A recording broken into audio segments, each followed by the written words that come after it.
healthy one. Dude, I've been trying to like not drink so much like shit other than just water, but I'm bad about it. This is my second today. So thank you for sitting with me, Miss Taylor. What's your last name? Fetzer. Fetzer. Yeah. Miss Fetzer. Like the wine. I used to say that when I was like 10. So I was, I think I came across your page with like Mario and then Ernie and then just with the gym. Mm-hmm. So then I was just like, she seems cool. I'm going to follow her. Hey, I've been in love with you for like 10 years and Goodbye. So earlier we were talking about some crazy story and that's just what somebody DM'd you, right? Mm-hmm. And was like madly in love with you and all this other stuff. I mean, I could pull up a conversation and we could see. We don't have to do all that. So, okay, so tell me a little bit about you and what is it that you do currently? Okay. So currently, I'm a strength and nutrition coach. I used to call myself a personal trainer, but as I've progressed through this role, that's not what I am. I'm not a personal trainer anymore. I'm a coach because I'm leading you. I think a trainer is almost like a robot and it's automatic. Whereas a coach, you have to have more than just, here's your plan and run with it. So that's. But you also got like the nutrition side of things too, right? Yeah, so strength and nutrition. So did you so you went to school, because you went to school for? I have my master's in nutrition. Okay. So concentration was so you're sports like nutrition. legit. Well, yeah, so I guess it all started, I had my undergrad in criminal justice. And I was dead set on going. It's like two different. Dead set on to going into probation. Everyone that knew I was criminal justice said, "Oh, well, you're going to be a police officer or a lawyer." And I ended up despising both of those professions because that's all that people thought there was to do with criminal justice. And I said, "You're clueless. You have no idea what you're talking about. There's so much more that goes into it." But isn't that like the majority of people with things? Well, it is. But the thing is, those are two like. From police to lawyer, there are so many roles in between that are so pertinent that people just don't realize it. Yeah. So it's like, okay, you go to the gym and here's your nutrition, but there's so much that feeds into that people don't realize. Yeah, it's not just black and white. Yeah, exactly. Yeah. So they're missing all of the gray, but all of the gray is what actually leads it from potentially police to lawyer and then beyond. So because me being me, I didn't want to do what everyone else expected me to do or wanted me to do. So I had always done internships in college. I did probation internships. And I had one in juvenile probation in Connecticut. And my supervisor there had gotten me an internship in federal probation. So again, it's still an industry, like, you know who you know. I cried the day I left my juvenile probation internship because I didn't want to leave. Like, I really felt like that's where it was meant to be. But Connecticut had a hiring freeze when I graduated college, and I kind of just strayed away from it. But because I didn't know exactly what I wanted to do, I went to grad school for community psychology, but I was commuting an hour each way. And my week of finals, I just didn't show up because I didn't want to be there anymore. Yeah. I'll never forget, I was doing a group project and there were maybe 3 or 4 other people in my group, and I get home one night because I'm still living at home and my dad's asking me how things are. I said, "Dad, I don't understand how people are so dumb." And he goes, "Taylor, welcome to the world, honey." He goes, "Not everyone will be as smart as you and not everyone will care as much as you." And so that's been with me since he said that. Like, I vividly remember the conversation because I said, "Oh shit, you're right." Like, I cared so much about this project and doing it well and finding the right information and making it the best it could be. And other people just didn't give a shit. It's like that thing I shared yesterday. I think you liked it, where it's like one of the most underrated factors or qualities is it or whatever. It's like where you're you sleep like almost like pure. You're at peace. Simply because you know everything you do is like genuine, and it's like I'm at the point now where like I don't worry about like it still bothers me, right? Because I'm still human and I'm emotional and shit like that. But I just let people do what they do. I leave them alone, and I don't know their reasoning, so I just respect everybody's decision to be stupid, to be smarter than me, to just do whatever it is they're gonna do. I leave it alone and I walk away. Because it's just, I mean, people are just going to do what they do. And some people aren't Yeah, the smartest 100%. bunch. Well, it was a community psych degree, but that's when I had started personal training in a gym. And I'd work 6 a.m. to noon and then drive an hour and a half maybe, go work on campus, go to class, and drive home. And I'm pretty sure I called my mom at least twice a week, bawling my eyes out because I was so stressed. And like she would listen, thank God, because if she had probably tried to tell me any advice, I would have yelled at her. And I had a friend at the time, and I would talk to him about it too, and he goes, well, personal training isn't your life and you're not going to make anything of it, so you might as well focus on school. And basically was trying to tell me like quit my job, like whatever. And after that, I just never texted him again. And I was telling someone the other day, I was like, damn, like look where I'm at now. Like I proved you wrong. And I think it goes back to the story I was telling you before, that if someone tells you if you someone can't do, like or you're tells me I not, can't do something or that you won't, I'm going to prove you wrong. so for the record, you're not going to give me $100,000 by the end of the year. Fuck no. It's on camera. Yeah. We just heard both of those statements. So because if I had $100,000, then I wouldn't have any student loans. And if I did, I wouldn't give it to your ass. But so you went through. If I win the lotto, I'll give you some. How's that? Right. Just buy me lunch or something. I'm good with it. I'm cool with it. So you went through school. You thought you wanted to do criminal justice. Yeah. And then it turns out you didn't want to do it, but you kind of ventured into like the personal training all through school, or is that something you picked up? Yeah, let's work backwards, because my whole school career was wild. I went to a tiny school in Massachusetts. Where are you from originally? I'm from Connecticut. Okay. Yeah. And all the families back home, right? Yeah. Okay. So I went to Salem State University, right outside of Boston, like Salem witch trials, all that. Transferred after my first semester. I was supposed to play volleyball. Ended up not playing, like just didn't feel like me on the court. And that literally shook everyone when I said I'm not playing anymore, because volleyball was my life. But I just wasn't feeling right. I was like, I can't play like ass and let the team suffer because I'm not mentally in it. Like it's not fair. So I ended up transferring to go play volleyball again because I missed it so much. Broke my collarbone the first week of school there. That sounds painful. I was playing racquetball and I ran into a wall. You take the wall down? No, unfortunately. It doesn't look like the one up here. No, it doesn't. That was not me.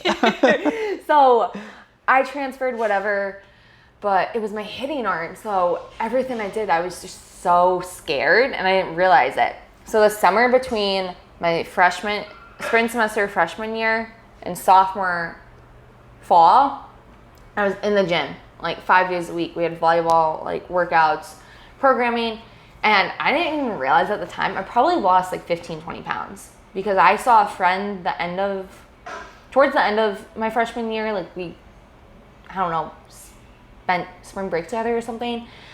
So it was March, and then I went and saw her in August, and she's like, holy shit, like you look so different. And I didn't even realize that. I was just, I'd wake up. You don't on a day-to-day basis, like, because we see ourselves every day. 100%, and I tell my clients that too, but that's why the pictures are important. Yes, well, and this is funny. I hate looking at my own progress pictures, and I tell my clients, I'm like, just do them, like you don't have to look at them. And I mean, I won't go back and look at mine, but I still hate what they look like. But I realized this week, I was like, it's because my bathing suit's too small. Like I take mine in my bathing suit. I was like, it's just too small. Like just find one that fits you and you'll be fine. So just put a t-shirt on. Well, I can't because I just sent it to my coach.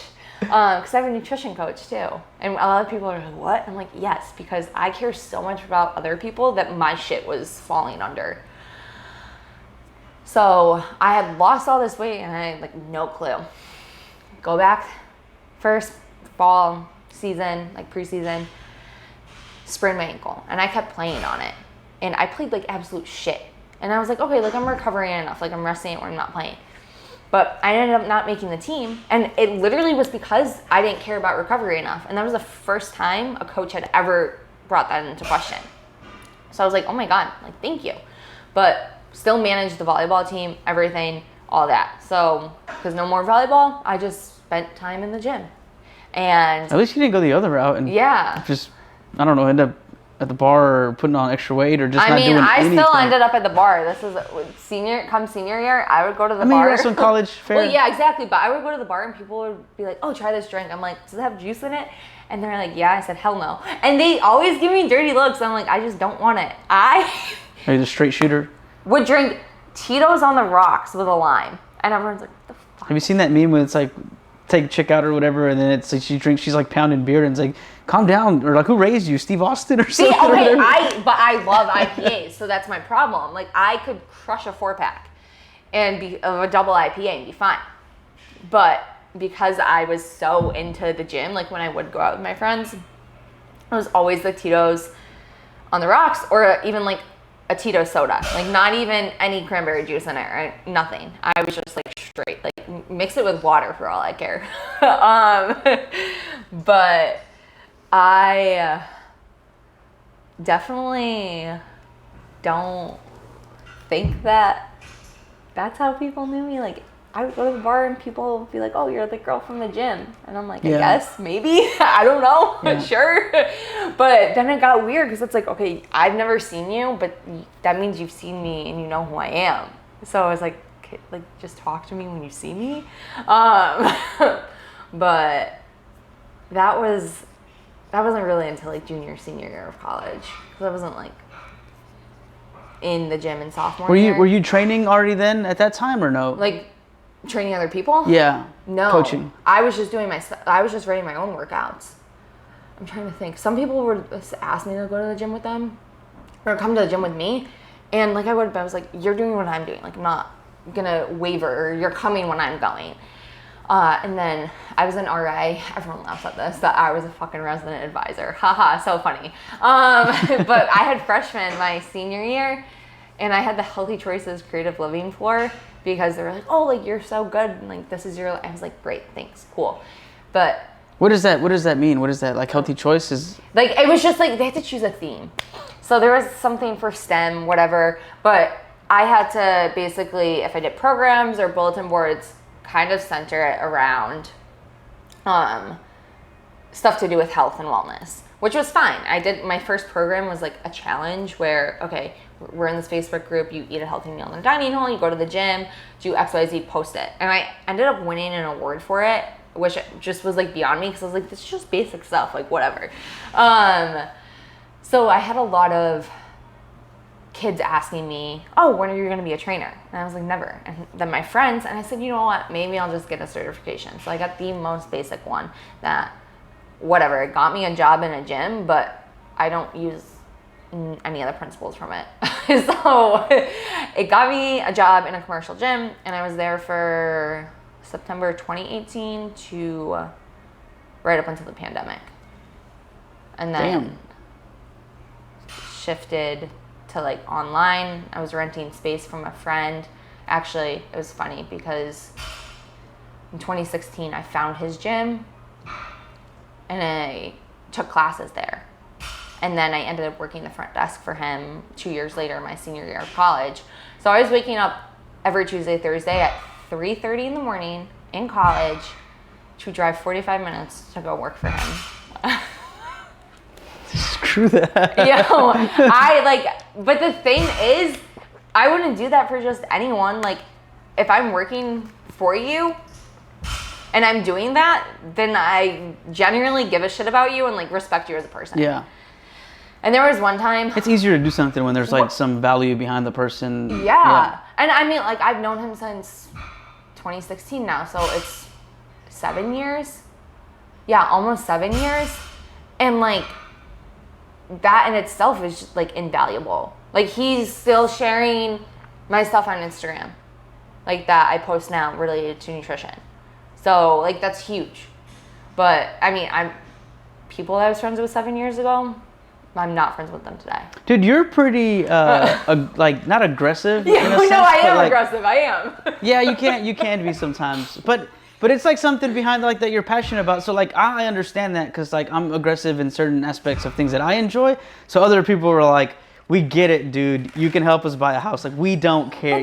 But that's the thing though. You have to be passionate about it because there are so many people that just have zero like passion or drive for anything. And the people that are saying that are probably the ones that like don't give a shit about anything that's of value for them or anyone else. Well, that's so they get mad at it. I look at it too, like, where does the opinion come from? Yeah. Like, if I can sit here and I tell you, like, okay, we get it, fitness, you're a trainer or whatever, blah, but if I'm some fat slob, it's like, I'm not going to take your opinion for anything because you obviously are, like, now if it's somebody that was, like, in top tier shape, healthy as shit, and they're like, hey, dude, whatever, you might take it a little bit like, okay, maybe this guy obviously knows what he's doing. It's probably constructive criticism. Let me critique it a little bit. And like, but yeah, not everybody's. I was having a conversation with the guys when we were riding today, and I was just like, man, I just tune people out. Like, I realized that there's a small group of people that like come out and like do like, dude, I can relate with what you're saying. I can relate with what you're talking about. I've been there. How you do that? And like, if just one person reaches out for help with what I'm doing, dude, I'm like smashing the gas like all the way down. Like I'm going full throttle. I had someone message me last night and like, I went to elementary school with this kid. No, thank God, because I don't know, I might delete my Instagram if that happens again. He said something along the lines of, you're absolutely killing it. You're the reason I got back in the gym a few months back. Yeah, there's times like you're posting shit and I'm like, literally that's all I even care about because we're always going to second guess what we're doing if it's influencing someone. But to have that, I'm like, shit, okay, cool. Because I share what I'm doing, it actually helps others to do the same thing. And there was a gym that I went to in Connecticut where I was talking with the owner about something and either false information, misinformation in the gym space, fitness space, whatever. And he goes, yeah, but it's not worth it to really try and like teach people the right thing. I said, then you're part of the problem because if you know what's right and you're not sharing we're enabling. We're just enabling the critics. The bullshit and you're allowing other people to still believe it even though you know it's false. Like, it's just so fucked up. But that's with everything. But and that's like, because it takes work to do the right thing. Well, literally one of the conversations was right now when we were hanging out or whatever. Everybody like looks and sees like how you're doing now, and they're like, oh, whatever, blah blah blah, you know, this and that. But like, it's not. One of the guys was saying like, it's not sexy to say that I've been working at this for 15, 20 years. Yeah, it's not sexy. Like, it's like that's not what people like want to hear. They've got like 30 seconds of time span, and then that's it. Like, man, it takes work to put, you know, what you've built. It takes work to put in like the career that guy has and what he was kind of talking about. It takes work to do some of the things that I'm doing. Like, I'm constantly working all the time, dude. Yeah. Like, and I don't know. Like he was saying, that guy, I do get on social media and I do see your shit sometimes. And sometimes like I'm just not in the mood. I'm exhausted. Yeah. But I see your ass in the gym just killing it. Dude, you're fucking strong. We're trying to get back. And I'm like, damn, like, not in a bad way, but I'm like, damn, this bitch like is killing it, you know? And I'm like, fuck it, all right, like I got if she can do it, like I can do it. Like, I gotta stay consistent. I gotta go to the gym. But well, I feel, not that I don't like New Year's resolutions, but I was on a mindset call with only 2 of my clients came on this week, but it was about New Year's goals. So I shifted it to goals more than anything. And I told them, I said, you could have a goal for the year, but life happens and it may force you to pivot. I said, so if you only focus on the outcome and not the process, you're going to be severely disappointed if something comes and fucks it up. Because that's what happened for me last year. It was easy to relate in the terms of weightlifting because I had a goal of making it to AO finals, which is like the one below nationals. And I truly believed I could do it because it was only March and I was only 14 kilograms away from qualifying. So I actually remember I had said something to Mario about it. I was like, if I hit this, Wait, but shout out to Mario for letting us shoot in the gym. If you hear the weights dropping in the back, it's because we're actually in, I guess this would be the office, right? Yeah. The office of Mario's gym. Deviant Strength that is located on 3120 Commerce Street. Yes, we're on the east end. Dude, clutch. Literally. We're on the east. He's on the east end of town. if you like that warehouse style gym where you get a little bit of that residue from the not weights. a little, a lot. A lot. If you want to come in and instantly be sweating, if you want to put some work in, like, this place is cool. There's some strong people here. It's more, is it powerlifting kind of more oriented? I mean, yeah, powerlifting, weightlifting now. Strength training. Strength training. Yeah. But, I mean, I was still in here when I wasn't weightlifting. Yeah, because I mean, there's not a lot of like machines. There's equipment. If you want to get a good workout and you want Yeah. a lifestyle change, not a New Year's resolution. If you want a lifestyle change, just come check it out. That's all I got. Yeah. I was gonna like try to like throw in something like free something, but I can't sell his products for him. But I struggle with that too, because like I was trying to like, I didn't want to just start into a New Year's resolution and just be like, okay, new year, new me type shit, right? I was like, what is my goal, right? And my goal was just to like reach like, I want to see how far I can push myself physically and just like career wise and just in life, right? Yeah. And I was like, as far as the fitness side goes, it's like, I know I want to get down to, when I first started my career a couple years ago, I was like 150. Yeah. And I wasn't as like, I guess, stocky or whatever. Like I didn't have enough, like that much muscle mass, but I was like, I still fit into like certain pants. And I'm like, okay, I want to get down to those pants again. And I was like, how am I going to do that? Mm-hmm. And so I went back and kind of like, I worked backwards at each goal in a sense of like, what steps do I need to take to get me there, right? Well, yeah, and that's what it is. I was listening to a podcast this morning, and it was just a like reshare. It was an old one. I think it was from 2020, maybe 2021. And it was, I mean, I do this with my clients. I'm like, we need to figure out what the goal is, but we need to know the steps there. Yeah. But you can't just know the steps. Like, you also want to know the why. Yeah. Because if you don't know the why behind your goal... You're just moving with no rhythm. Well, yeah, and you don't know the why behind your goal, or you don't know the why behind the steps, or like the hows, then it's never going to happen. So, I think they both said, which was funny, like they wanted to read more because it helps them like relax and... Read more? Yeah, read more books. So I'm like, okay, cool, like name the goal, but you also have to name the why, and then when you're going to implement it. So if you want to read more and the why behind reading more is to relax, you don't want to be reading in the middle of your day because you're likely not going to feel relaxed. Yeah. So then it's clashing and you won't end up finishing that goal because you're doing it at the wrong time. That was something for me that like, instead of kind of like you're saying, like I had to like where I was going and then what am I doing, and like what I focus on that helps me is like just one day at a time. Yeah. Because if I sit here and I look at the scale and I'm like, dude, you're at 170. I got on today and I was at 172. I'm like, I'm almost in the 160s. I'm like, fuck yeah. And I tell myself like, I'm sorry, I'm featherweight or what? No, What, because I'm like, no. Oh. I'm making fun of myself because like, maybe it's going to be making fun of you because I'm getting closer to 170 and I'm like, fuck no, I don't want this. Yeah, I don't know. But you're also taller than me too. Yeah. But I'm like, goddamn, like I'm not even trying to lose weight, and I am. Sometimes, like, I mean, it just goes the other way, you know. And I had to like tell myself like, don't focus on the fact that you're not. If I look at like from here to 150, and I'm at like 170 something, that's 20 pounds, dude. Yeah. And I'm like, gotta lose 20 pounds. But if I just tell myself like, every day you need to get up and just go to the gym, just today. Yeah. So I don't worry about tomorrow. I don't worry about anything else.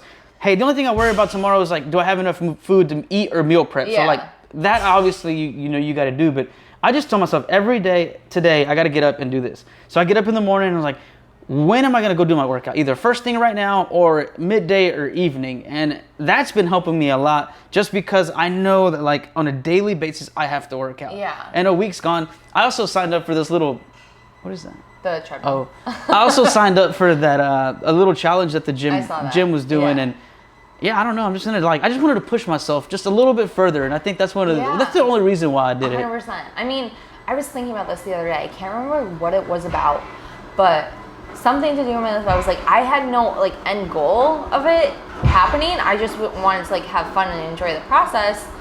I think it had something to do with weightlifting for sure. Like I wasn't even trying, and it just happened. But even like when I had lost all the weight.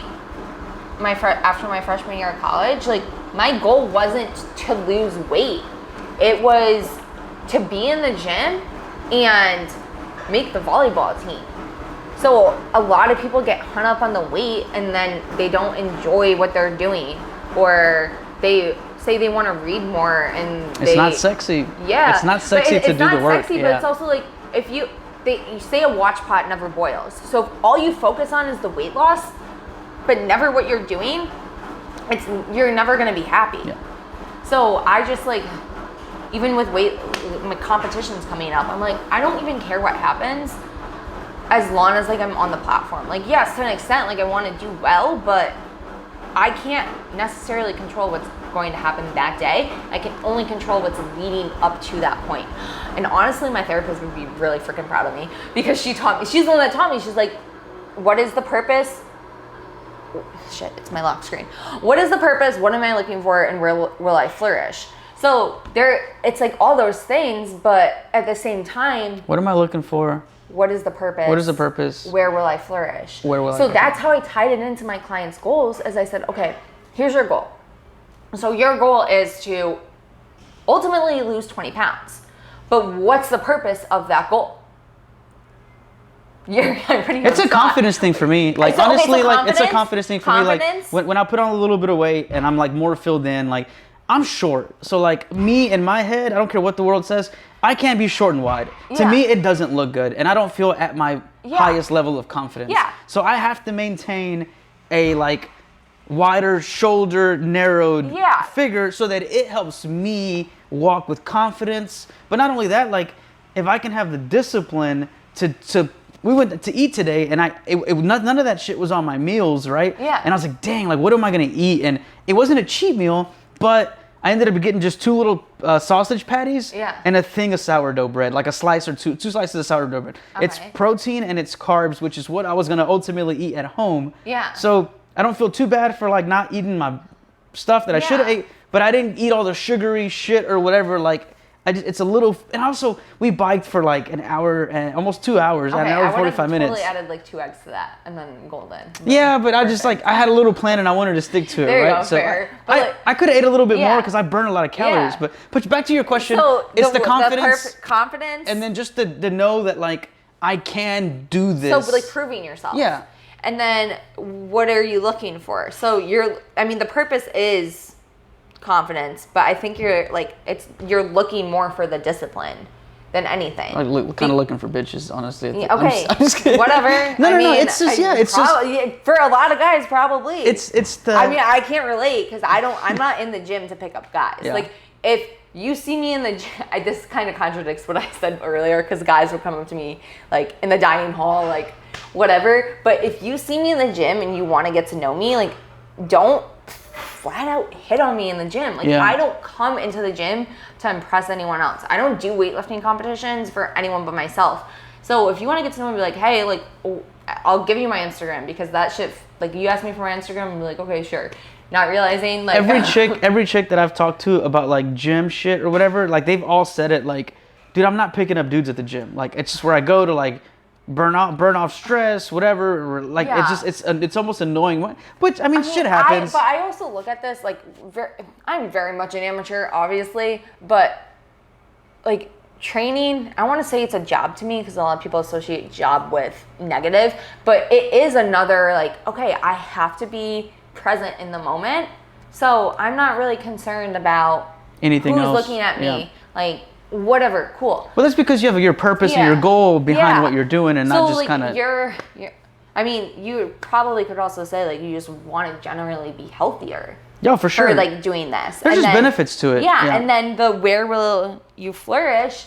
I kind of related that into, in your season of life right now, what can be done to achieve this goal?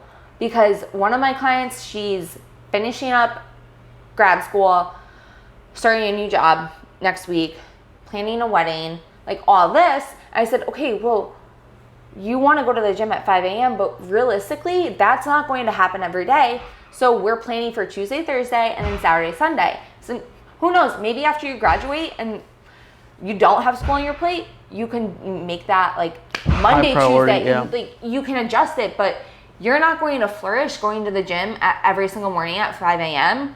when you're in school. Like already said that. So don't make your goal to wake up and go to the gym at 5 a.m. every day if it's not realistically going to happen. And I know this all ties in back into like the SMART goals, and those are helpful, but I feel like it's just so overused and it's so rigid. Whereas this is like, okay, well, I can apply this in like all aspects of my life, because it doesn't have to just be a goal. Like this could be like emotion wise and all of that. So I think they enjoyed it. I'm just going to assume they enjoyed it, but like that's my goal. Do you ever ask for feedback? I'm like, hey guys, just wanted some feedback. They loved it. Okay. So I'm doing like one-on-one calls with all my clients that actually choose to do them, and like if they don't, that's on you. I'm not gonna chase you down for that, but like to like go over this and say, hey, for at least the first 3-4 months of the year, like let's make this our goal. Because like I said, when I broke my wrist last March, my goals had to shift. You are, for the record, you were prone to. Oh, that was the 4th time I broke my left arm. Yeah, but not only that, like the video you shared last time of you, like there's 30 seconds of you dying. Yeah, and a little bit everyone's each like, time. you could do this on purpose. I said no, I just video all What'd my you shit. fall off of? A treadmill. No, you fell. Was it the finger that you broke when you fell down the stairs? Oh no, I had the staples in my That's elbow. right. Yeah, that's right. But like I had to pivot. So my goal, obviously I still want to reach these numbers, but it's going to take a little bit longer. And I think people say, okay, well, it's March 3rd and I haven't hit my goal for the year yet. Like fuck this and give up on it. When it either is too big to happen in 3 months or even too big to happen in a year, and they don't break it down into bite-sized pieces. I think, and that's why like I started using the term like lifestyle change, because like I don't want this to just be a year thing for me. Yeah. Like I want to like completely turn around from this point, and like anything that I do is like, 1, to see how far I can go, and then also 2, to understand that I can do this, but like just to live a healthier life. Like man, you get a little bit older and like stuff starts to slow down. Like you don't, you eat and it just stays there. Like I don't, your back hurts, my legs hurt, like everything, and it's just like the last thing I need to do is add all these things that like my current job kind of like, we sit in a chair quite often, and man, my lower back kills me sometimes, and it's sometimes I'm not sitting right, but it's annoying to sit right like all the time. 100%. And then sometimes like I'm short, right? So like sometimes the chairs, like look, if I'm like sit here, like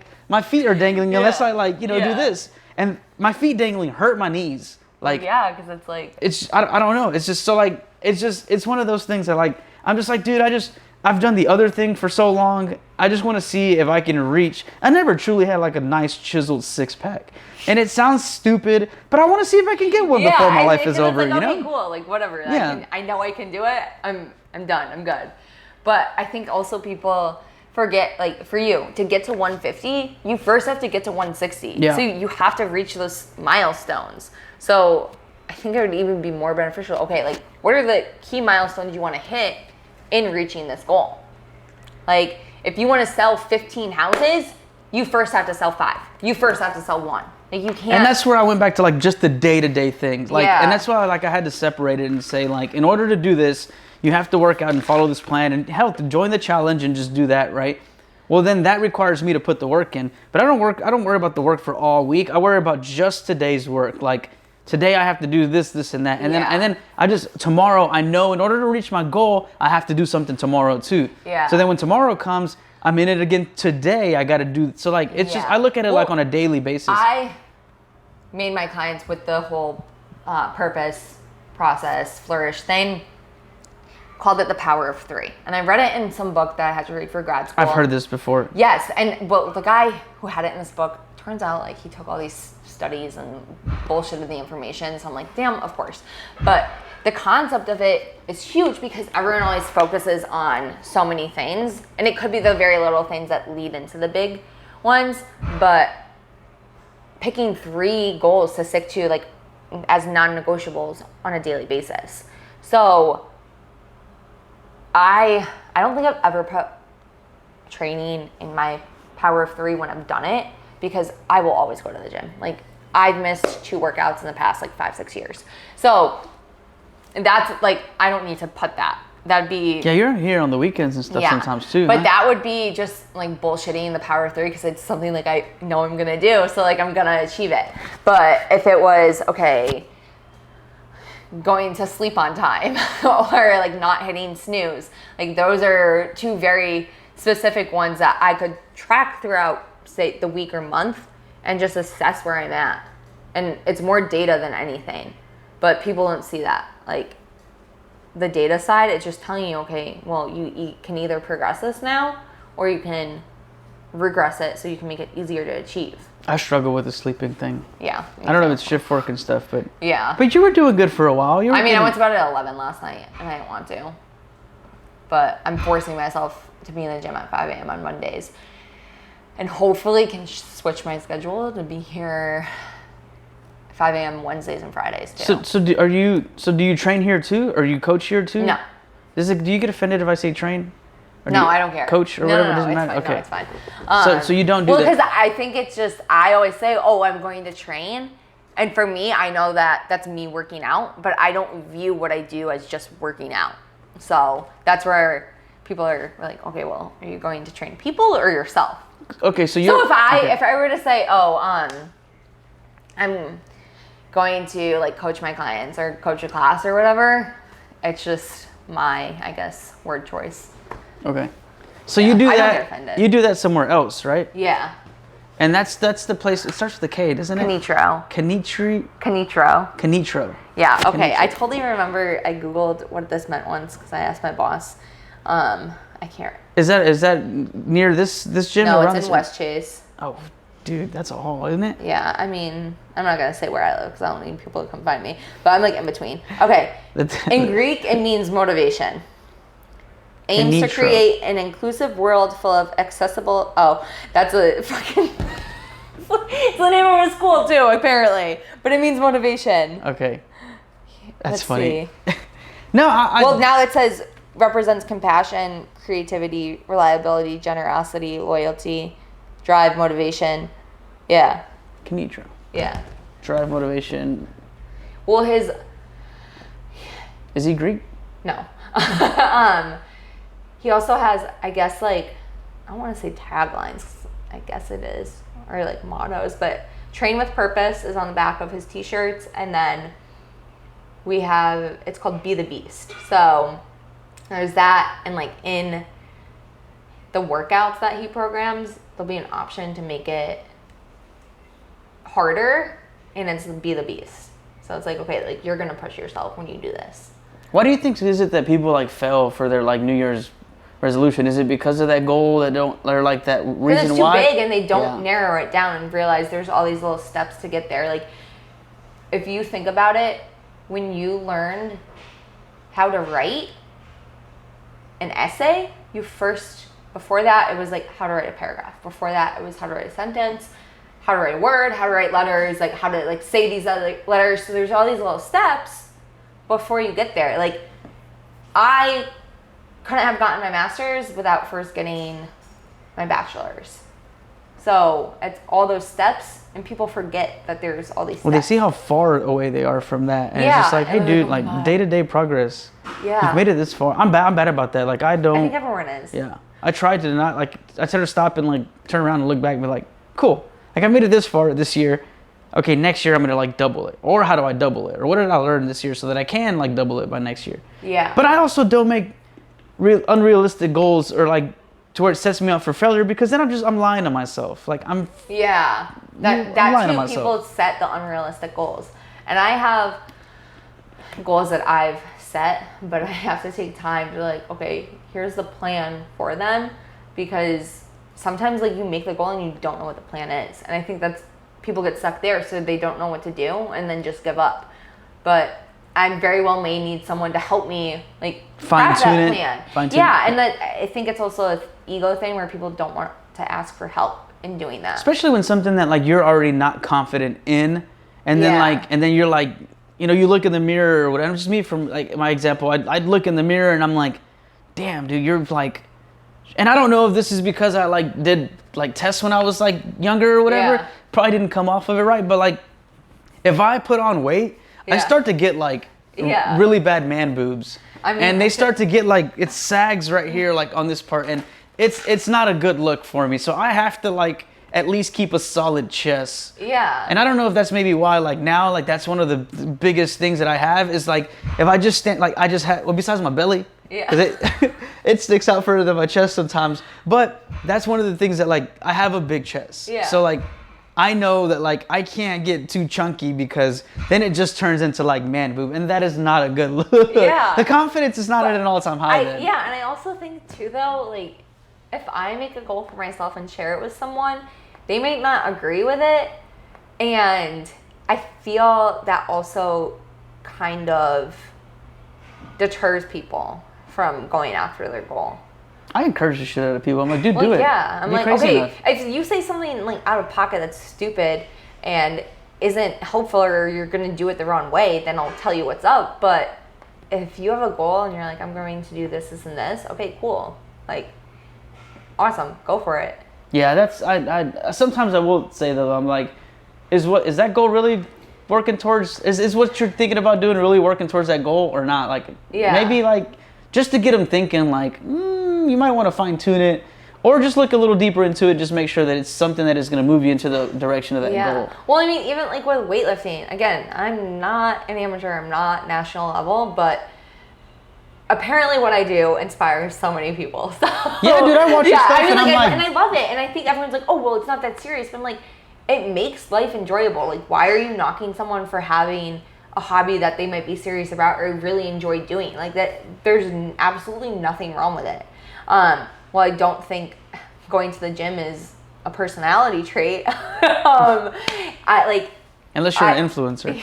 Yeah, I really wouldn't be half of who I am or where I'm at if I hadn't like stepped into the gym, if I hadn't done powerlifting competitions, like done weightlifting competitions. Is that what you have coming up next soon? Is that a powerlifting competition? Weightlifting on Sunday. What's the difference between powerlifting and weightlifting? Yo, I literally, when people call me a powerlifter, I get pissed. Oh, is that the button? That, or they're like, they think I'm a bodybuilder, and I'm like, bitch, where? Powerlifting is squat, bench, deadlift. Weightlifting is snatch and clean and jerk. Say that again. Powerlifting is squat, bench, and deadlift. Okay, the three, yeah. The three, and weightlifting is clean and jerk and snatch. So, okay. Weightlifting is what's in the Olympics. It's called Olympic weightlifting. I got you. So, I had someone once like call me an Olympic powerlifter, and I was like, no, stop talking. First of all, I ain't even been to the Olympics, bro. Yeah, they're like, well, when I say I do Olympic weightlifting, oh my god, you're in the Olympics? No, well, that'd be cool, but no. Yeah, so Sunday the 15th. I haven't really told anyone. I told my coworkers, I'm like, oh my god, like, can we come watch? I'm like, whatever, I don't care. Because again, like, I'm doing it for myself. So I think also if you have a goal that's to either impress others or what others want, you're also going to fail at it. Well, let me ask you that then too, because you're not scrawny and you're not like the little like skinny little girl figure, right? No. So with that being said, what if like, you know, does that noise of like people like, oh, she's like big, or she's like, ew, too big, or whatever, like, do you listen to that? Or if you did at some point, how did you deal with that? Like, how did you... Okay, so... Does it still bother you? Do you not care anymore? This, I know, it's like, Taylor, you need to move past that. But I'm like, I am past it, but it is still very relevant to, I guess, why I do what I do.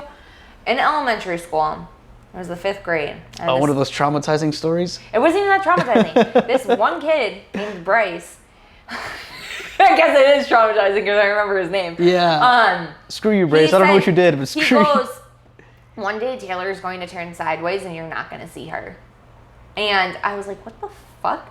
So I make a joke about it, and I was like, yeah, now I turn sideways and all you see is ass.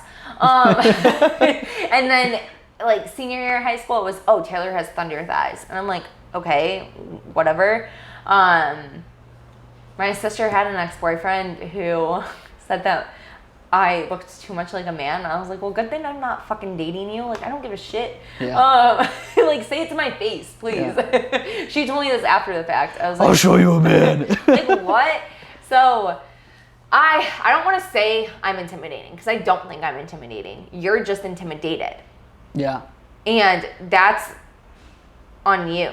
Like, if you feel threatened or intimidated by me, it's probably because there's something you don't like about yourself or something that you're not comfortable with or whatever. And I mean, I personally, I made a stupid joke once that you know this is on camera, right? Yes, so just be careful. But, okay, it was on TikTok, but everyone thinks I came up with it. If his height doesn't start with a 6 and his weight doesn't start with a 2, cut it. he's I not don't like this joke. I don't like this joke. This okay, over. but that's literally just personal to me. Like, I'm not a small woman, and I wouldn't want, like, dude, I'm picky as shit. You don't have to explain to me. Like, but I wouldn't want to be like, with someone that weighs less than me. Like, it's that, I think it is a self-conscious thing, but I just, I got some things that, I got some weird shit about me that, like, I just like what I like. Yeah, but everyone knocks you because they're like, oh, it should be about personality. I'm like, it is, but at the same time, like, why can't I have a preference? Like, that literally, one, makes you an individual person, and two, it also helps you, like, weed out what you don't want. Like, if you're ready and open for everything, then, like, no, you gotta, like, you gotta, and then that's just, like, I've got my little checkbox of stuff that, like, must this, and this, right? And, like, those are my key things that I don't stray away from. Yeah, but a lot of people don't have those, so it's the people that don't have those judge you when you say that. Yeah. Like, I have dated guys that are 5'8", 5'10". It's fine. But, I mean, like, if you're 6 feet, cool. You already have, like, 10 bonus points. Yeah. Now you've got your things that, like, you are just musts. And that's, dude, you are entitled to have your own opinion about what you like and your own preference. So, I mean, I don't really care. Like, I feel like most guys nowadays are like, oh my God, your legs. I'm like, okay, cool. Like, yours better be bigger. Like, if mine are this big, yours can be that big. So, I'm not the nicest about it, but I've also worked hard to get here. Like, I used to be a twig. So, I think that's what other people, they only see you in the now, but they don't see the process it took you to get there. It's not sexy. Yeah, I had someone say once, like, I wish I could look like you without doing all the work. And granted, okay, maybe she meant it as a compliment and that was her intent, but I think that's the cringiest thing to say. Because, like, you're just thinking, in a sense, that this happened quickly for me. And it didn't. Like, I am eating 3,000 calories a day and still losing weight. Like, it is a fucking chore. And people don't see that. So... people don't want nothing bad enough. I mean, really. If someone's, I'll ask people, I asked actually one girl, I was like, would you want your legs to be as big as mine? She said no. I was like, okay, cool. Like, now I have a good picture of where our limit is. And sometimes people don't even want to answer that question because they don't want to offend you. And I'm like, I just need to know, like, yeah, some people might not want big legs like this, and that's fine. But know that it took me a long time to freaking get here. So, I mean, if someone makes comments about it or, like, whatever, I'm like, cool. But I had a guy lie to me. I was like, how tall are you? He's like, taller than you. That'd be and I me. was like, I'm like, man, I'm like 7 feet, girl. What's up? But I was like, how tall are you? And he goes, taller than you, don't worry. This motherfucker was not taller than me. Like, I don't understand why people lie about it. Like why lie about it? You're just, dude, what are you, like, not planning to ever meet this person? Like, especially, like, I'm like, because I'm 5'7". I'm not lying how tall I am. And I get that. I guess that's a thing for guys. Maybe. I don't really know. But I'm like... it's an insecurity thing for sure. Now like, that's... dudes, like, you're not being truthful. So why do I want to continue talking to you? Like, I would respect you when you're like, yo, like, I'm 5'8", 5'9". It's really not that big of a deal. I mean, some people take it a little bit more, like, personal, or they feel like, I guess, I don't know, like, sensitive about it. At the end of the day, like, but this is probably just my attitude. It's like, what am I going to do? Like, okay, I'm not the tallest person in the room. Like, I'm not the... okay, so what? Like, what am I? I'm going to, like, stay in the house for the rest of my life because, like, oh, I'm not 6 feet, or I'm not, like... I'm 5'3", 5'4" on a good day. I can do 5'5" with some boots on. So, on a good sunny day. Yeah. But... it's like, okay, you're not, and that's fine. Not everybody's gonna be for you. Just make I don't know. Oh, well, there's this other thing. Oh, I fucking hate this. I feel it's more with females when they get broken up with. There's some sensitive. Well, listen. So it's like, no, this is on girls. Like, I will talk shit about dudes if they do something wrong, but I will also talk shit about girls. Like, I'm not a man hater. And people think that. But it was, if I'm a lot, go find less. And I'm like, that's just so cringy because if I'm a lot, go find less. Yes, it's often used in the context of like, if I'm dating someone, he broke up with me. Okay, well, if I'm a lot, go find less. Or if I'm too much, go find less. But realistically, you just might not be for each other. And that's fine. Like, why does it have to be like, oh, he's going to go find someone who's lesser than me? Because now you're worried about, one, him and the other girl. Like, worry about your damn self. Well, like, find someone that meshes with you. Like, if I am looking for someone who I don't want them to smoke cigarettes and then they smoke cigarettes, like, why would I continue to talk to them? Yeah. No, don't get into it. Don't get involved with it. I don't like this quality. I'm not going to like jump into it. Okay, like he might be like the hottest freaking person on the planet. He might be 6'2". He might weigh 240. Like he might have all these qualities, and if he smokes cigarettes, get the fuck out of my face. Like, yeah. So sorry, like bye. Like it sucks, but I'm not going to throw myself a pity party. I'm not going to be like, oh, go find less. You're just not it for me. And that's hard. Like, I don't know. That's like I was telling you earlier when I was talking about my shit or whatever. And like, I was kind of going on about it. But I always want to clarify that like, I was like, not a bad person, great person. I spent 3 years with this person. Like, not my person. Yeah, not my person. But it's hard to emotionally separate yourself from that and understand the fact that like, just wasn't my cup of tea, man. Unfortunately, it just ran dry and it's just like, whoop, let's just move forward, you know? Yeah. And I mean, like, now I look at it, I don't want to sound cocky, but it's like... It's okay to be confident. I'm on dating apps. And like, I had some for a while. They're fucking annoying. I got a good story for you. I got a good story for you on this. They're fucking annoying. It's like shows you, it's like 400 plus matches. I was like, okay. It's like the kid that messaged me on Instagram. It's like, I'm in love with you. I'm like, no, you're likely in love with my body. Like all this shit. Like, cool.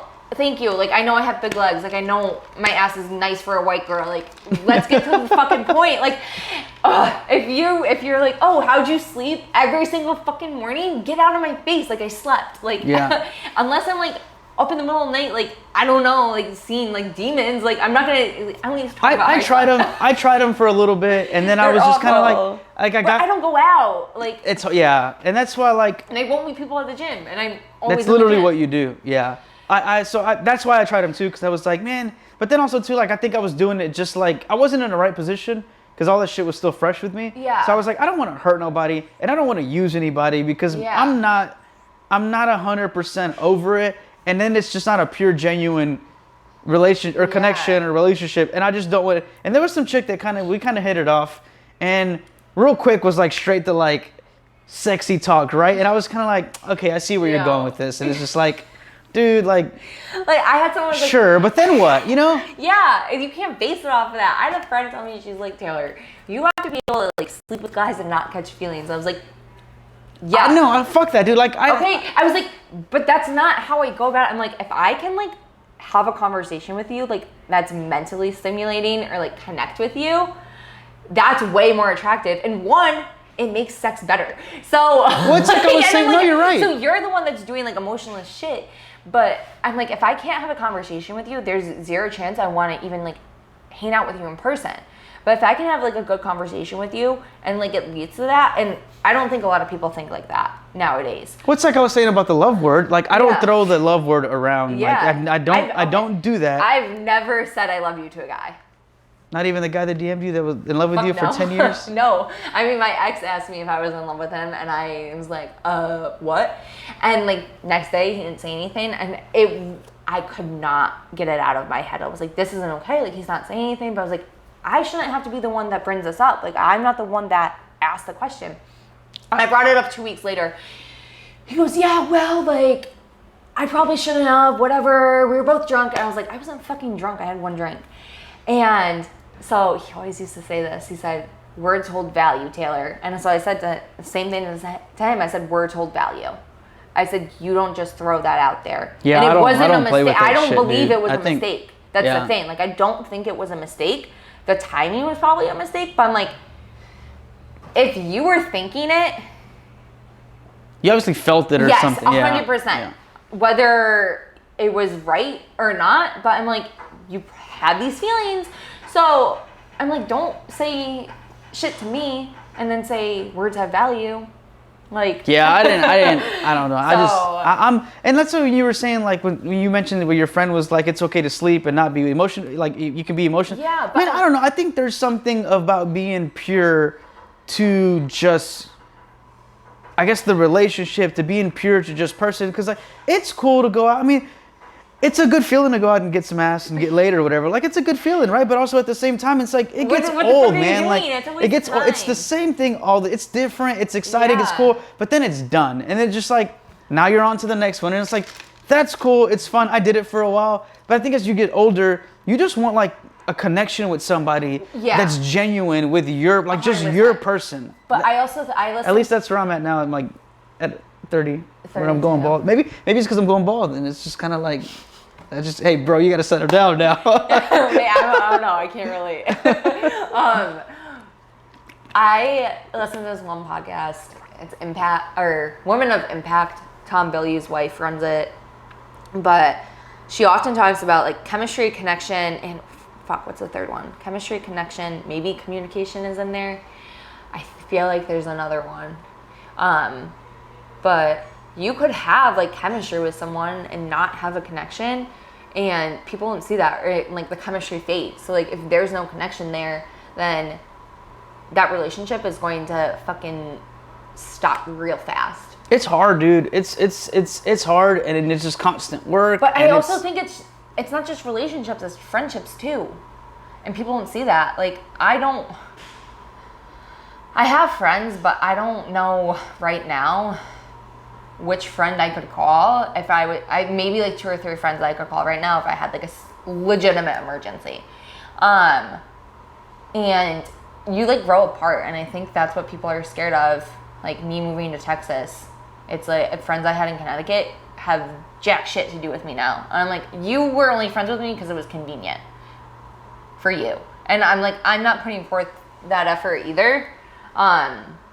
So like the chemistry factor there was just the proximity of where we were. It's hard to understand that when it happens to you, because at least for me, like there was some times that like, you know, I've like gone out of my way for people, which is probably like one of the best and worst qualities about myself. Is literally that's what my boss said to me. It's like, dude, you were willing to go like, and I started to switch this because even my little brother called me out on it one day, and like that made me feel like shit, because he's like, dude, you're more pro to go hang out with your friends than you will ever do and be with the family. And I'm like, damn. And I was like, but he's right. Like I am bad at, like, I know my family's here. Yeah. I know my family will always be here. So I'm okay with like putting them on the back burner to go help somebody momentarily. But recently, like I had to like, man, I'd be a little bit more selective of where I'm going, because like, if I'm not being efficient in everything that I'm doing, I don't want to do it anymore.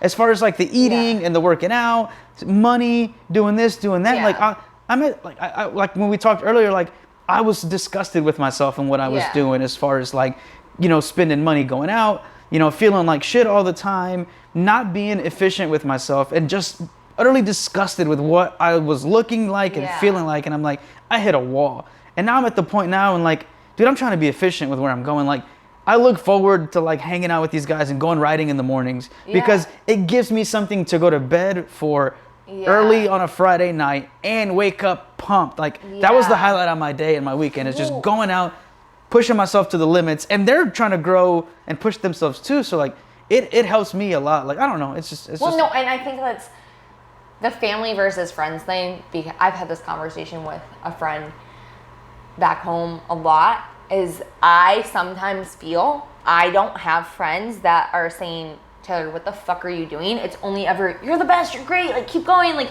you're such an inspiration. It's like, I want someone to call me out on my bullshit. Like, I'm not the greatest. I'm not perfect. So lacking friendships there is hard. And that's why I'm like, okay, I'm going to tell you some shitty quality about me, and you just sit there and you're like, whatever. Like, okay, cool, maybe that's just who you are, but I also want someone to tell me straight up, like, you're doing this wrong. Yeah. Or be better at this. Hey, you think that's the best idea? Or like, was that the best way to handle that, or whatever? Exactly. And thankfully, my boss, I mean, I hate calling him my boss, because like, he's grown to be one of my friends. Like I spent Thanksgiving with him. Yeah, it's the guy where you ate all the homemade pho, right? Or pho? Yes, Thanksgiving. Is it pho? Yes, Pho or pho? Pho, right? Yeah. So it was that day. I'm like, you guys are actually like my friends because you care about my best interests, and sometimes that includes having hard conversations. See, that's what you want, though. That's what you want. Like, I was like, because I fucking forgot a shift at work, and I was like, God damn! I was like, I feel so guilty. I was like, this is when you had your breakdown? Yes, I was like, this is not who I am. I was like, and then I started questioning. I was like, am I like doing what I should be doing? Am I supposed to be doing? And then I'm like, Taylor, look, like you moved here for a reason. Like you're doing X, Y, Z. Chill. But I know there's areas I want to change and adjust. So I was like, I'm not gonna let this run the rest of my week, month, whatever, but like know that like I don't want this to happen again. And I'm genuinely upset. And did you let somebody down in the process, or was Well, yeah, I was like, I feel like I disappointed you. Yeah. And like disappointment is obviously like the biggest, I think, killer for me at least. Yeah. But you also like, it's kind of how you handle it too, because you have to own it and say, hey, I fucked up.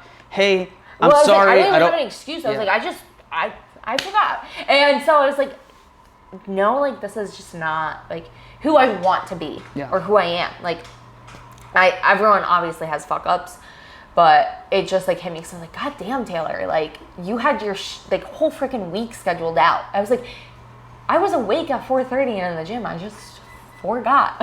So I like moved past it, but it was kind of like I don't want to say like a volcano erupted, but I was like, I just feel like there's a lot of things that like this one incident, very unrelated, made me realize. So I was like, whatever, like I'll move past it. Like I'll totally be fine, which, you know, I will be. But it was just like, okay, wow, I'd let myself down too, because I don't ever want to be seen like that, even like, having the worst ADD on earth. So I was like, this is what, like, I have everything in my calendar. Like, look at it, I sent a screenshot. I was like, it's not there. Like I double booked. So. Did you, so you've only been here for 2 years? No, not even. Since September 2021. So September 21. Just it'll be 14. No, I can't math. 16 months. Since you've been in Houston. Yeah. And prior to this, you were in Connecticut my whole life. Dude. So well, okay, so the thing was, when I was applying to school, I wanted to go to Texas or Florida for school. Like, I'm not kidding you. I've wanted to move to Texas forever. For whatever reason. Had you ever came and visit before? I went and looked at grad school in Dallas, and I was going to apply, like had every intent, and I can't remember why I didn't. So probably because it's Dallas. I don't know. I was really only going for school. Like I didn't give a shit. But ended up not applying and for grad school. So whatever. But when I was applying for undergrad, I'll never forget. A friend's mom was like, "You're not gonna go to school that far away from your family."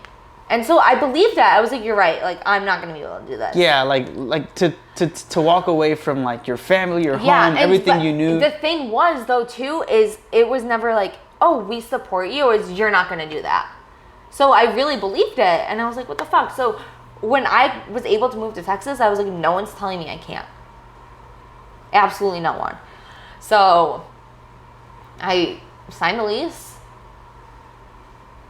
When I was in Houston, went home a few days later, flew back 2 weeks for like work orientation, went home, went on vacation for 10 days, came back from vacation like the end of August, and packed up and left in 2 weeks. Damn.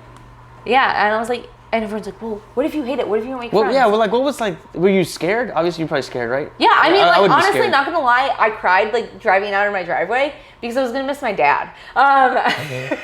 So. You're getting a little teary-eyed. Yeah, I know, so I did cry, but ever since I've been down here, I never have once thought about moving back home. So that's why I'm like, I know. And my dad said something to me over Christmas. He's like, you don't miss it? And I was like, no. I, like, felt bad, but I was like, I really don't. Like, yeah. I don't know. It's just, it's weird. Like, sometimes people go home and they get nostalgia, and I get scared when I go home. Which is stupid. And I told Mario this. I was like, I get scared when I go home because I feel like I'm complacent. Or, like, I don't ever want to return back to this. So but you're capped there. Yeah. Like you're capped there. Like you're so capped, you're restricted because it only goes as big as what the highest resource in that town is. Like, is it? But it like fires me up to come back and make sure I am doing enough. So there is like a silver lining. I mean, I know if I ever like had to go home for any reason, like my dad would welcome me with like open arms, but I don't want that. Have they been up here to visit? My sister, no. My sister came to see me for Thanksgiving last year, but does she like it? No, she doesn't like cities. Yeah. Not many people do. Well, I always said I would never live in a city growing up, and now I'm like in the city. You're literally in the city. Yeah, now I'm in the city, but I love it. So did you struggle to find friends like the first couple? When I first moved down here, I was teaching nutrition in a middle school for my grad school project. So I still have one friend from there. We actually went out for dinner like last week, and we were talking. It was about friends and stuff and making plans. And she goes, "You and I literally said, hey, what are you doing this weekend? When are you free? Set a plan, like followed up, whatever, made it happen." And it's like some people are like, "Oh, well, XYZ, like just fucking do it." Yeah. Like, or otherwise, like you don't care. And that's fine if you don't care, but don't keep saying, "Oh, I want to hang out with you, I want to see you," but never like making plans.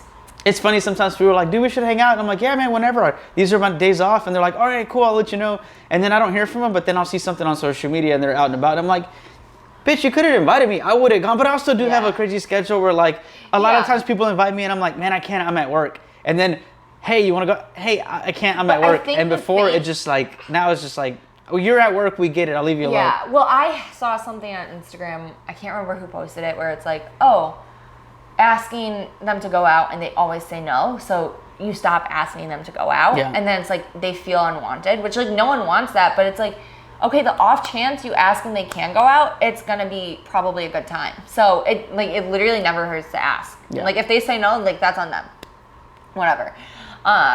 So I mean, I've flown home so many times and I'm like, I'm sick of going home.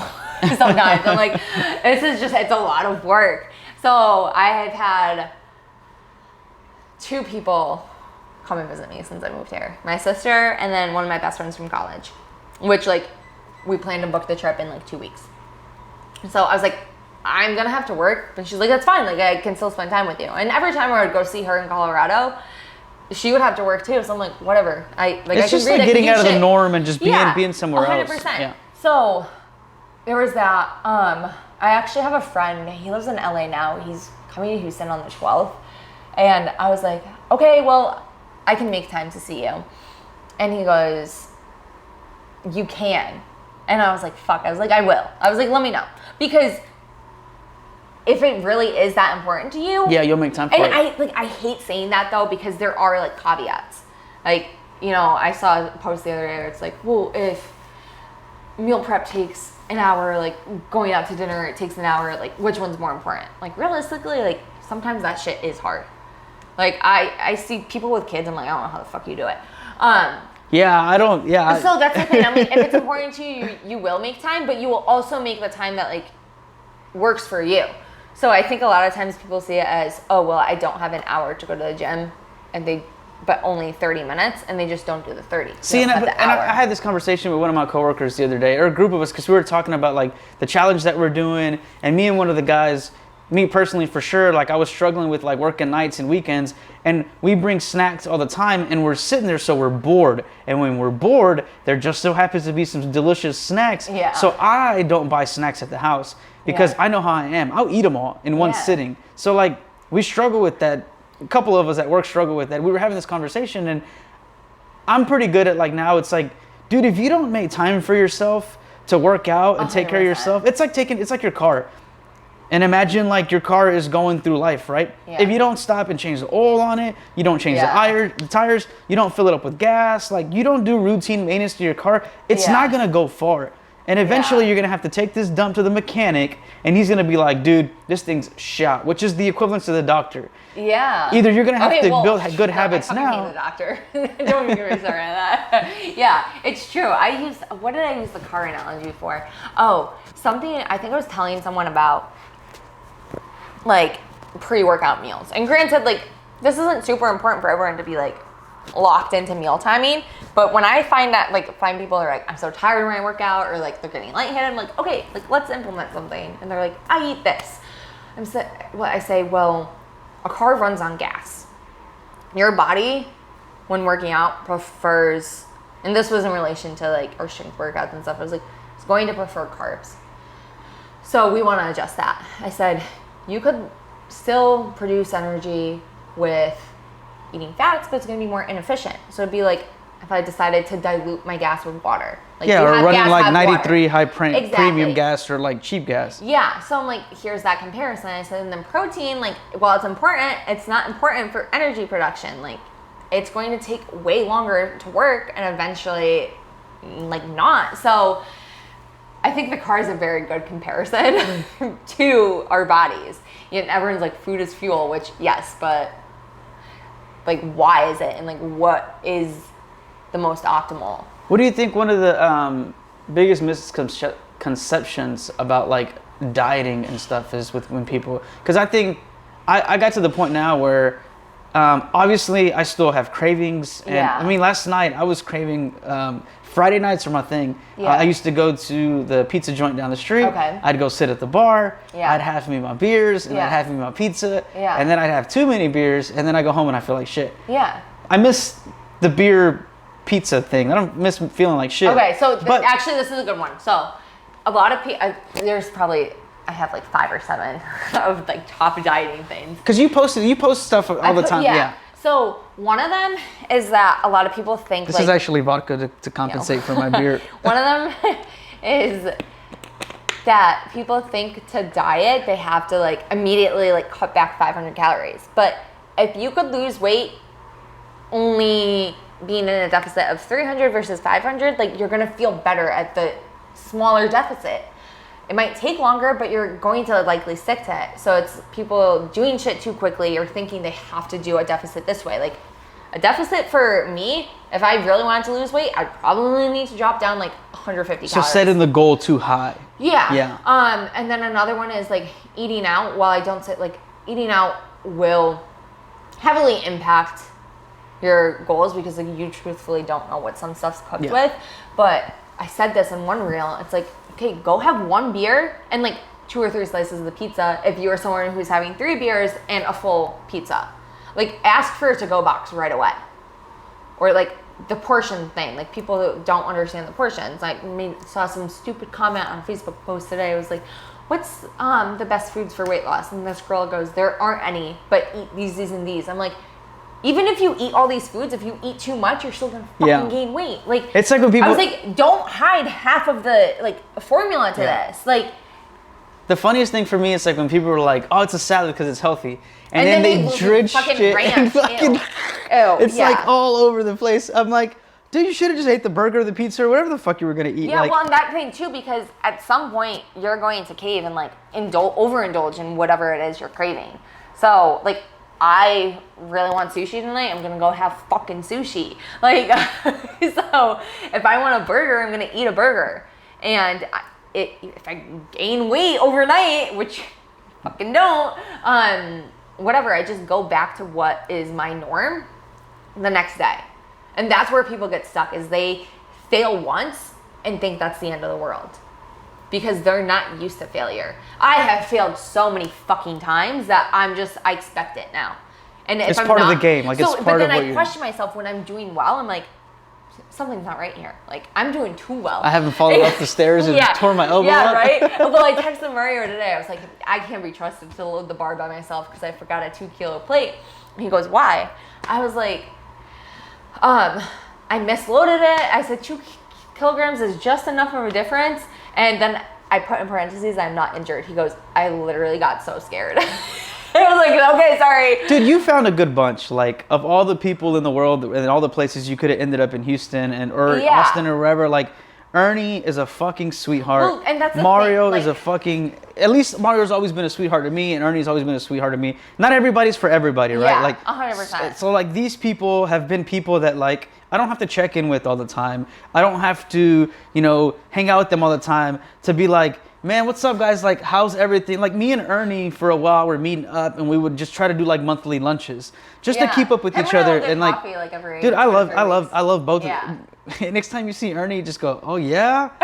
Okay. It's a discount tire thing we used to do Okay. where like we would be working and we'd run back to the racks looking for a tire, and then like one of us would be like looking for the tire, and we're trying to read the tire size, and we're like, that's not it, and then like another one would come around the corner and would just be like, oh yeah, I can't find the fucking tire, or like he used to do inventory, and he would sit in the back, and it's hot back there, like it's probably like sweatshop illegal work now, I guess, but he would go back there, take his shirt off during business hours, and he would just start putting tires up, like, and he was good at it, you know. Yeah. And I'll never forget what he told me one day, but I'll tell you that in a minute. We were putting up tires, and like same thing, I'd like hide in the next rack over where like the one tire's missing, and all you see is my face, like, Yo. and he's like, what the fuck? Like, but Ernie told me one day, and this has stuck with me, and this is true.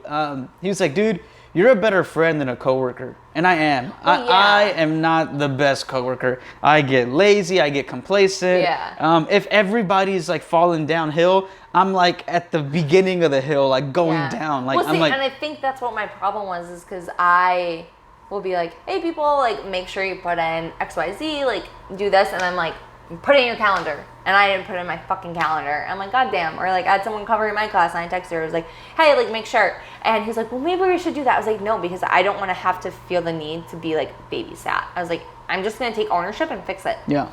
So that was my biggest, I think, downfall there. No, you found a good group of people, man. Because when I first started coming here, a lot of people thought Mario was my coach already, and he wasn't. Like, I still had my coach from Connecticut, but I had found myself, like, when I competed at the Arnold, I was so excited to text Mario about, like, hitting my numbers and shit. And I was like, damn, Taylor, like, this just doesn't feel right. And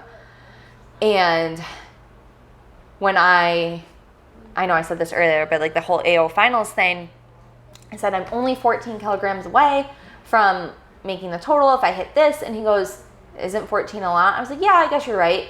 And then came back again later that night, and I was like, wait, that was a trick. Like, you were trying to like make me second guess myself. I was like, fuck that, like I'm gonna get it. He's like, you're welcome.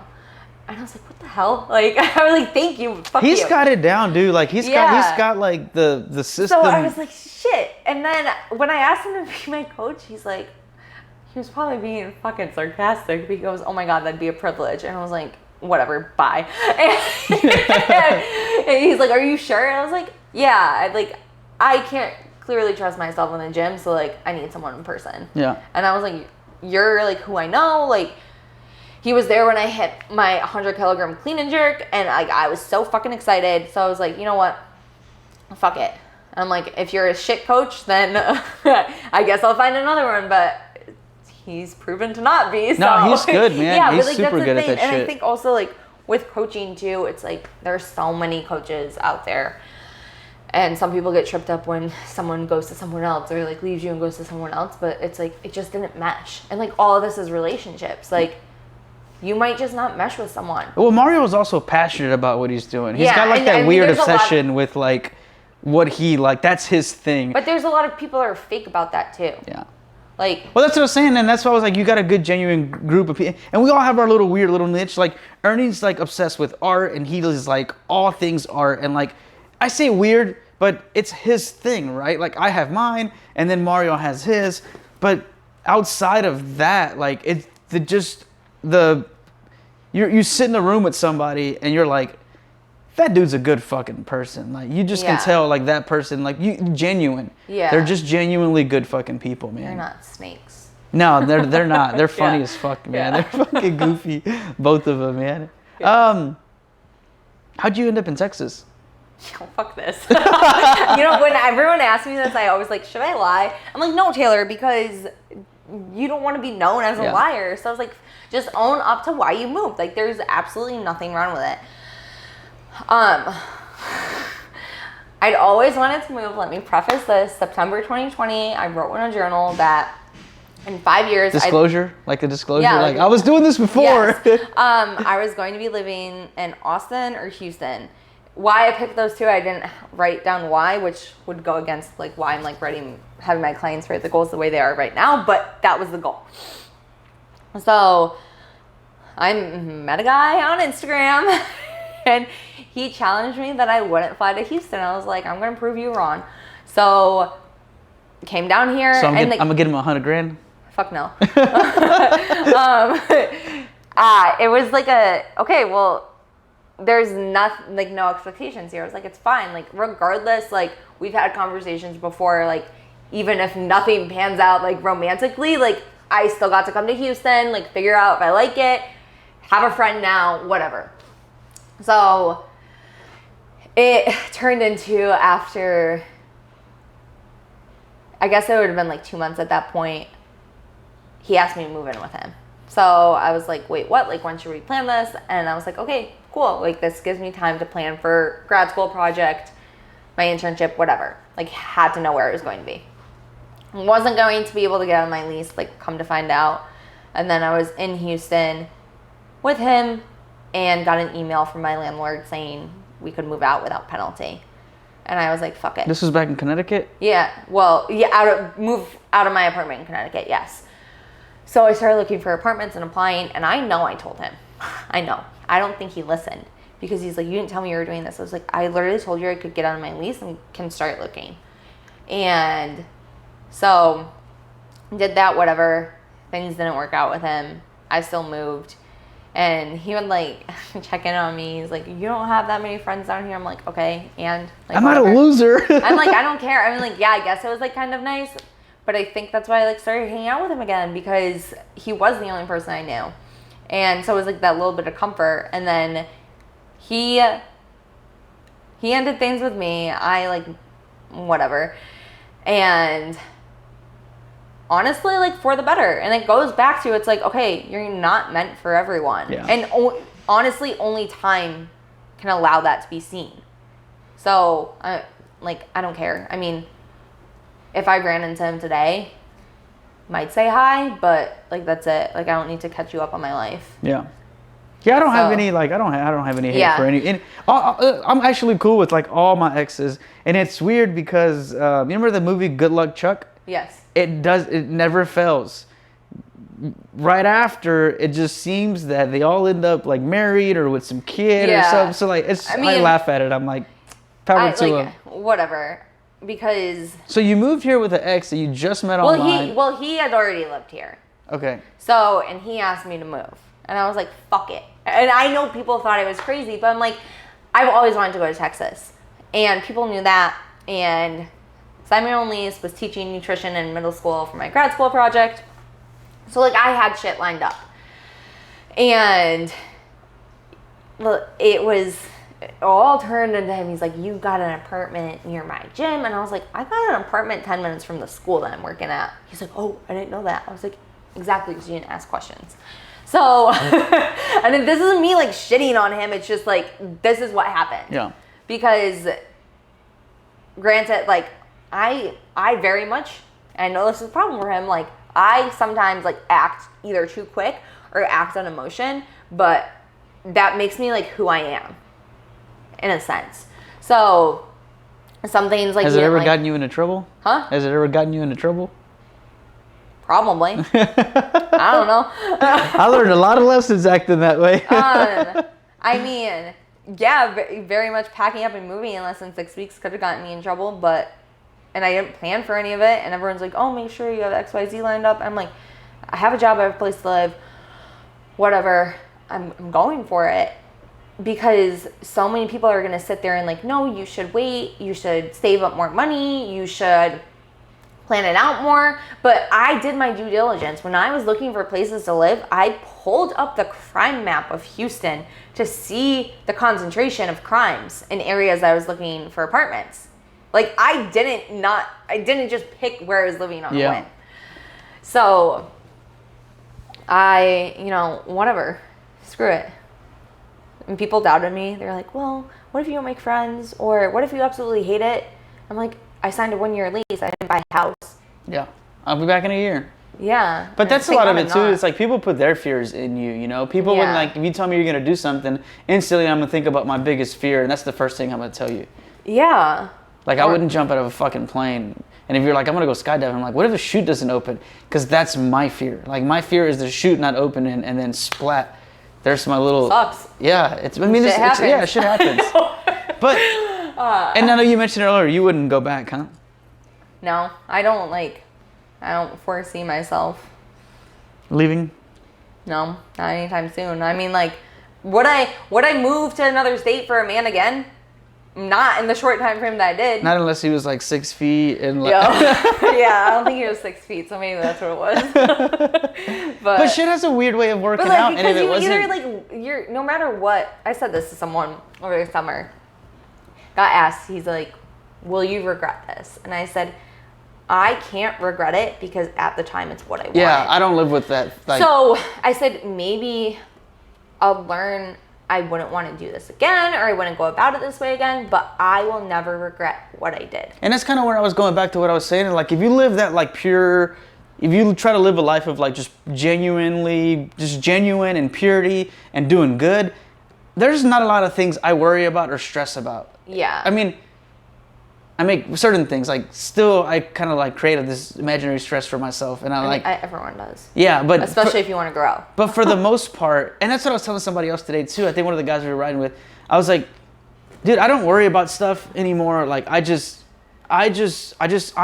that, like, what I did was, like, out of the best interest that I had, and shit happens, man. Shit happens, move forward. Yeah. But back to what you said about the growing thing, unless you're like, we were talking about waves where he kind of goes through this like phase of like, is this what I need to do? Is this what I want to do or not or whatever?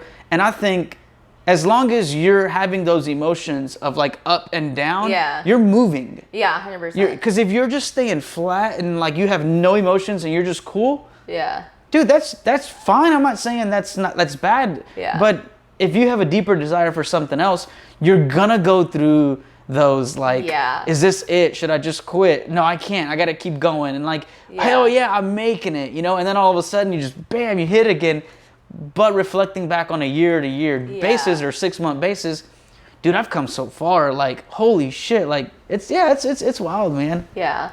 I mean, I think it's, at least for me, like, I have to trust my gut instinct more. Because when I question shit, that's usually when I like talk myself out of it. Yeah, you start focusing on that. And I don't think that like analyzing something is the same thing as like questioning yourself. Like if you're analyzing like, okay, is this the right option? Then yeah. But sometimes if you overanalyze, then it leads you back into you quitting or not going after it. So I don't want to say I like raw dog life, but like there's some things where I'm just like, fuck it, let's see what happens. Like I know. If anybody wants a life partner to raw dog life with. I said something, I literally said that. I was like, I don't have health insurance. Like I'm literally raw dogging life. And everyone was like, what the fuck, Taylor? I was like, knowing me, like it's a bad thing that I didn't have health insurance, but I have it now. You just need to like month subscription of bubble wrap and like before you leave the house, just like everything so you don't hurt anything. Whatever. I'm not here for a long time, just a good time. If you could tell yourself one thing, like young you, one thing, what would it be? Matter of fact, real quick, what was the toughest thing you had to deal with last year? Last year? And then what was one of the biggest things you learned last year? I think the toughest was I quit my job. My laptop got water damage on the same day. Was flying to the Arnold to go compete. Again, another point where I was second guessing myself in life. And I called my friend from Connecticut. I was like, Sean, what the fuck is going on? And like a 45-minute phone call. I was like, thank you, Lord, because I like in my own head. But then 2 weeks later is when I broke my wrist. I didn't have health insurance. I was running out. Like, didn't know what the fuck I was going to do. My dad was going to fly my mom down. I was like, cancel that flight. I was like, because I was supposed to need surgery. But I was like, how am I going to work? Like, I have one arm. Like, I don't know what's going to happen. I was losing the income from the school, which wasn't that much, but like basically reestablishing myself in training. So I was like, fuck. So I was so worried, and I was literally in the fetal position, bawling my eyes out on my kitchen floor because I was told that I needed a $50,000 surgery. And I was like, I don't have that. Like, didn't know what to do. I'm calling my dad nonstop, mind you, in the middle of his workday. And he goes, Taylor, this is 3 days after I broke my wrist. He goes, Taylor, go do something for your mental health. So, came to the gym. And while I hate saying like the gym isn't like your therapy, like stop fucking saying that. Like it did help because it got me, it got my mind off of it. It helps me a lot. I still had to go back and face it. And I think some people forget that. Like your shit doesn't go away when you come to the gym. It's a cool down. It's just like a cool down. Yeah. That's what it was. So I collected myself, whatever, figured all that out. So I think at that point it was like, I didn't know what was going to happen. Like all in that same week, my freaking electric company was like, yeah, someone canceled your account. Like you don't have, I was like, what the fuck? And so figured that out, but it's like a stressor because I'm like, I didn't do this. Like what's happening? Like when you were talking about the 3 things or whatever, I thought it was like 3 things come in 3 because they say like there is that. Oh yeah, there is that bad like, things happen in 3. Yeah, and it's usually associated with like death. So that's like wild. But no, not that kind of power of 3. Fuck that. So I think that was probably one of the worst things, but it turned into a good thing. I mean, I never stopped coming to the gym, and I think a lot of people were like, holy shit, like, how are you doing that? I'm like, I'm just doing life. I was like, this is the only thing that, like, hold you together? Yeah, but I was like, I would still meal prep, too. And I had people say, you're meal prepping with an arm? I said, yeah, because I'm not making an excuse. Like, even if I couldn't meal prep, like, I'd figure out a way. Like, if I couldn't cook rice in the Instant Pot, I'd buy the microwave rice. Like, it's just about pivoting and, like, how to make it work. So being resilient, right? Resilient. Yeah, resilient for sure. So I guess that was the worst. And the best?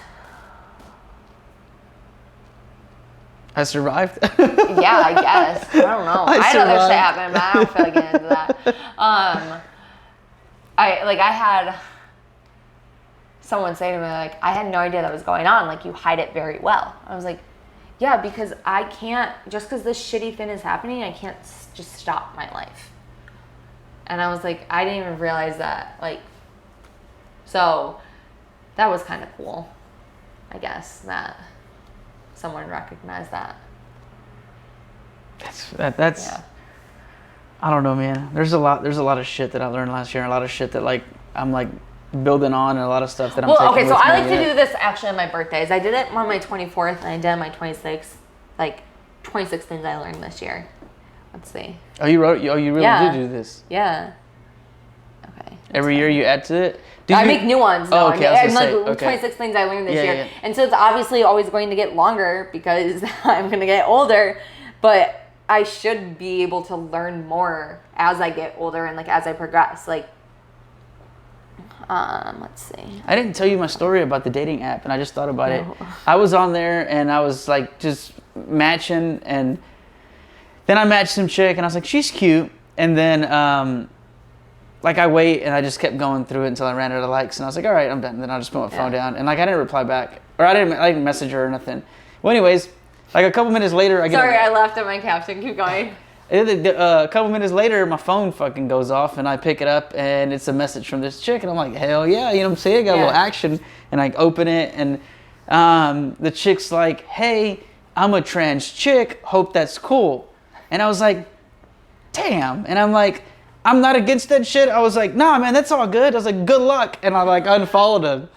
And I was like, I'm getting off apps. Yo. Like, I'm getting off these fucking dating apps, dude. Like, I'm not doing this shit. Like, I just thought about it. I hadn't told you, but that was my story on it. Okay. This was, because my birthday's in July, so ask me again in July, and we'll do this in a podcast. You legit have, like, I posted holy it. fuck, dude. This might have been similar to 24, I don't know. A lot of people are not meant for you. Wear the dress, wear the shorts, trust your gut, do something that scares you and really scares you. Health is wealth. There's a difference between grit and knowing when something isn't right for you. There's more to you than the titles you give to others. Fucking up is better than not trying at all. A man should open a car door for a woman. I learned that the hard way. I literally asked a man, "What are you doing?" when he was opening the door for me. He was like, "What?" Yeah, So, I still that was like one of my things that I just like religiously try to do. Dogs are a girl's best friend. Moving across the country to prove people wrong is 100% worth it. Take a chance on yourself. Dance in your kitchen. Don't cry over shitty men. You're gonna die this one. Woman hater. Or man hater. Man hater. Huh? No. I was like man hater. I said over shitty men. I know, I'm just kidding. I was gonna say shitty boys. A grilled chicken sandwich on a gluten-free bun from Chick-fil-A can be better than sex with a guy. I'm gonna have to try this sandwich. Not that I'm opposed to like, or not that I'm like for man sex, but A soulmate can be a best friend. The status quo is not for me. There is more to me than just the gym.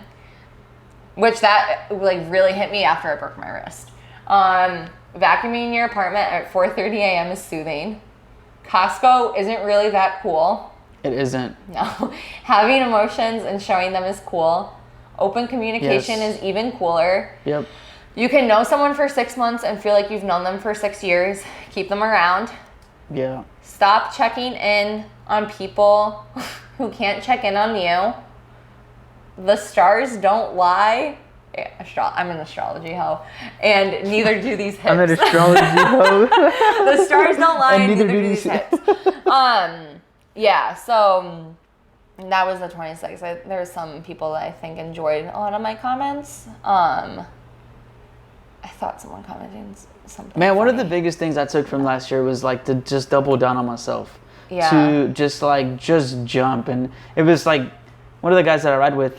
He grew up more with Ernie or whatever, or that we rode with today. Yeah. He grew up more with Ernie and Ernie's friend Steve, and I don't even know, just like that group of people from that area. He grew up more with them, and they all hung out, and they were like neighbors or some shit or whatever. But he was like, man, that's why I relate with you, because like you're like constantly trying to like do stuff and do that, and like he was like, dude, once I learned that like I don't give a shit what people think. Once I learned that I'm just gonna do what I need to do for myself, like once I learned those things, dude, my life went like, and it's just like, holy shit. And like, I'm just starting to kind of see that like people are gonna talk regardless, people are gonna do regardless or whatever. And if you like let those little things restrict you, you'll never leave your small town. Yeah. You'll never make the jump. Like you'll never, and it's just like. And like some people will never understand it, and that's fine. And it doesn't have to be for everybody. Find the people that do. Yeah. And it's like these little podcast stuff and things that I do, like I enjoy them. You know, more so for me, but like I love meeting new people. I love talking to new people, and then I'll meet someone that you're cool with, like met Ernie or met you through Ernie and Mario and them, and it's just like, okay, like she's cool as shit. Well, then I'll meet somebody else, and like you're constantly meeting people, and you can learn something from everybody, like, or you can just take away something from everybody. Like I don't know, it just 100%. But I also think you have to think of it as like, what can I also like. Give provide value. Yeah. And that's like for any relationship. Like if I am giving more than I'm getting for an extended period of time, that's not fun. Because there will be times where it's like, okay, you do have to give more in your friendship, your relationship than the other person can. But if that's a constant, like year after year thing, then fuck that. Yeah, it's got to be equally. Yeah. Like I picked up. This Ernie's funny. I picked him up, and obviously my neighbor's son came over with us, and we went. And he was like, because I bought him the water and the Gatorade and all that this morning, he got my lunch. Yeah. But then he caught himself, and he was like, he didn't even eat anything. He had 2 sausage patties and a piece of bread. He goes, I'm still counting it as my getting you back. I'm like, dude, whatever, man. Yeah. That's funny. Dude, thank you for sitting with me. I'm getting hungry. And I gotta get these brows done. Oh yeah, you gotta go get your eyebrows done. But yeah, man, I for what it's worth, I watch your stuff and I admire you for being like bold enough to put yourself out there, to send your message across like with health and following that like aspect of life. And yeah, man, I'm a big supporter of what you're doing, and sometimes I can't like and like comment on everything sometimes because I miss some stuff. I feel like you kind of just go back to my profile, type it. Well, sometimes I do just to like help the algorithm and stuff, just because I want to see like I think as I get older and the more like benefits I see to it, like I think You know, are you open to like taking on more people for like nutrition and stuff? Yes, 100%. Like I think there's still a lot of misinformation, but I also think it's like people come to me and they're like, well, I don't want you to tell me to not lose or not eat this food or whatever. And it's a big misunderstanding where it's like, I want to help you the lifestyle change. Do better. Yeah. And it doesn't, it's not going to happen overnight. It's not going to happen in a month because if you're 30 years old, that's 30 years of shit we have to work through. Yeah. And it won't happen overnight. For some people it does. Like they can do it. For a lot of people they can't. And like that's 100% okay. But it's more than just eat less, lose weight in my mind. Yeah. It's how are you going to perform in the gym? How are you going to perform outside the gym? Like are your relationships good? Like your stress? Like it's not just about fitness, eating and working out. Like there's more to it. Yeah, there's life around you. Your environment's got to be right. Yeah, your support so it's not system. just like here's your shit and run. I want to actually be able to help you. So but you are open to taking on. Yeah, I'm always open. Okay. I should say that like because watch it, then it's like 50 people like, hey, help me. Yeah. And I'm like, oh fuck. No, because I know there's some people that struggle with like, you know, maybe just getting in the gym and stuff like that. They just need. Well, I don't want to have 6-pack abs. I'm like, okay, but you do probably want to be healthy and feel good. Yeah. And we are likely missing some shit. And there's some people that don't know how to like get started. And nutrition. Yeah. Exactly. It's scary. It's scary getting started, and it's hard and like breaking bad habits and things like that. So, where can people reach you? Honestly, Instagram's probably the easiest. I'll put your little handle and stuff at the beginning. It's because I have a whole link in there too. It's okay. I do have a link tree in my profile, but it's for nutrition consultations and coaching applications. Thank you. I had someone, he's like pretty big on Instagram. He's like, yeah, I saw the link tree in your profile. I was like, don't get fucking too excited. Yeah. Like, shut up. You ain't gonna find no shit on. Yeah, I was like, oh, whatever. Dude, thank you for sitting with me, man. Thank you. I'm getting starving. I'm getting starving. I'm starving. I'm getting hungry. That ride we did has drained the shit out of me, man. Go eat. I have to force myself to eat. I'm out. Bye. Want me to shake your hand again? Yes. I guess you're an alright handshake. You're actually like a dude, man.